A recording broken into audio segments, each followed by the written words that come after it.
ওই সমাজের বিচারকের কাছে বিচার দিছে, বিচারক ও মাদবর সাহেব, উত্তরপাড়ার আবুলে আমার সাথে এমন এমন খারাপ কাজ করছে, আপনার কাছে বিচার দিলাম, আমি বিচার চাই, আমি আপনার কাছে একটা উপযুক্ত বিচার চাই, আপনি বিচার করবেন। সর্দারের চিন্তা করলো, ঠিক আছে, তুমি যখন নারী হয়ে আমার কাছে বিচার দিছো, অবশ্যই তুমি বিচার পাবে। এখন আবুল্লারে ডাকাইছি, কিরে আবু,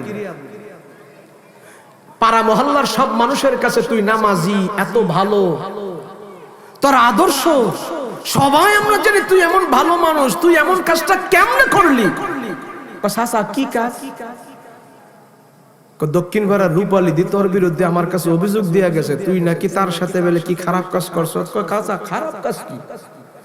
বুঝছ না খারাপ কাজ কি? বেয়াদব কি? আমি তো বুঝি না। তুই জিনা করছস? আস্তাগফিরুল্লাহ, লা হাওলা ওয়ালা কুওয়াতা ইল্লা বিল্লাহ, আমি জীবনেও চাচা এই কাজ করি নাই।